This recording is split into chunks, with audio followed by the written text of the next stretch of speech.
Obrigada, Sr. Presidente. Bem, esta é de facto a primeira troca de visões que temos aqui na Comissão relativamente ao relatório do Banco Central Europeu e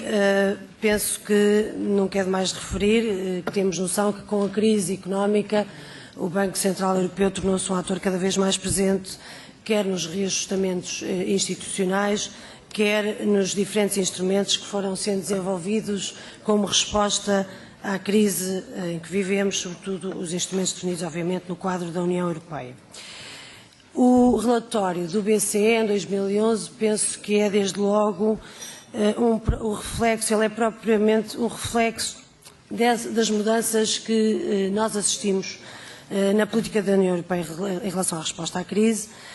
naquilo que foi um ano classificado pelo próprio Presidente do BCE como um ano excepcional e um ano que ficou marcado por uma retração económica clara. Nós vimos que, por exemplo, a taxa de crescimento real da zona euro em 2011 foi 1,5% e, portanto, significando um abrandamento real em relação a 2010. Dito isto, em relação ao relatório anual do BCE propriamente dito, eu penso que nós poderemos identificar dois períodos muito distintos. No primeiro semestre, eu diria que a ação do BCE foi uma ação que eu classificaria de absurda, ou pelo menos despropositada, e no segundo semestre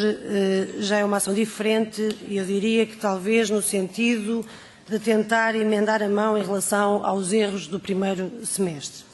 Se digo isto, digo porque nós todos sabemos que no primeiro semestre o BCE aumentou as taxas de juro em abril e em agosto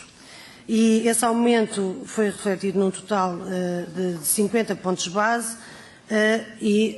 depois no final do ano verificámos que o BCE voltou a baixar as taxas de juros exatamente na mesma medida.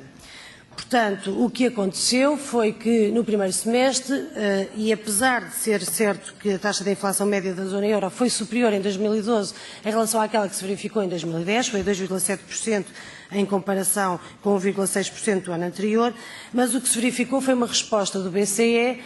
como disse anteriormente, despropositada, no aumento das taxas de juros, porque respondeu a uma inflação que é conjuntural, que teve a ver com os aumentos dos combustíveis, principalmente, e não uma inflação estrutural, e, portanto, essa foi uma resposta, no meu entender, desajustada. No segundo semestre, como disse, houve uma tentativa de emendar de mão,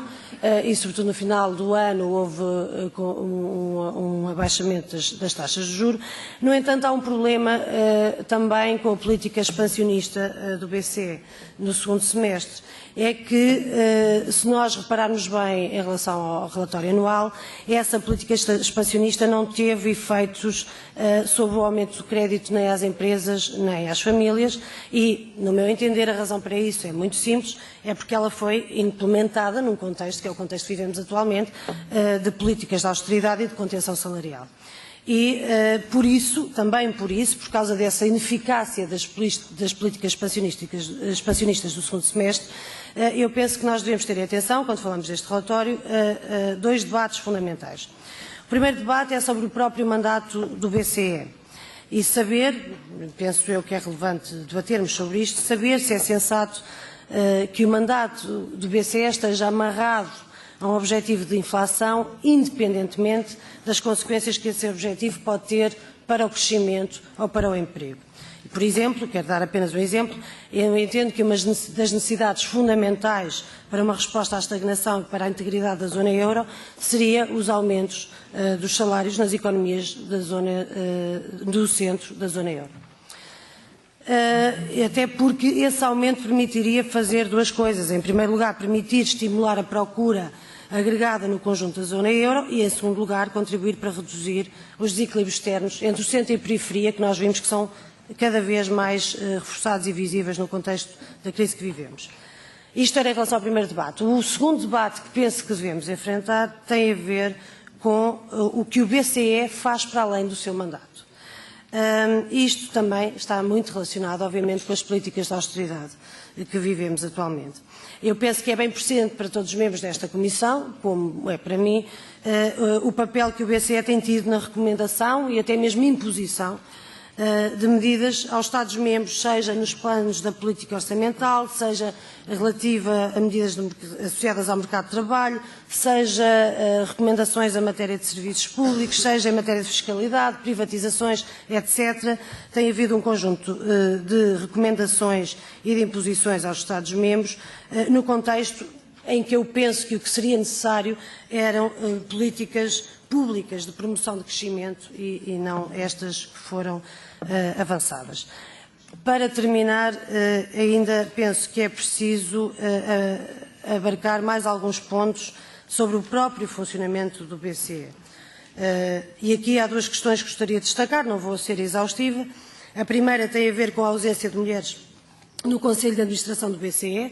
Este é um debate que tem sido muito presente nesta Comissão e eu penso que devemos, mais uma vez, reforçá-lo, porque ele revela uma total falta de preocupação com a igualdade de género nas esferas mais elevadas de decisão dentro da instituição, dentro do próprio BCE.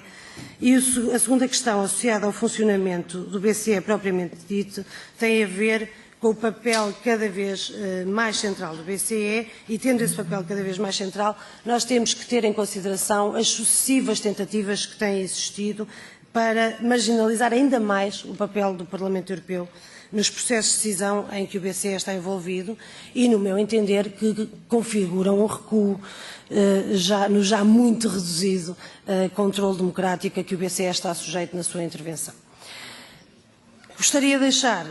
duas questões em aberto que têm a ver com a política atual e o contexto atual em que vivemos e que penso que também deverão ser abordadas no quadro deste relatório. A primeira questão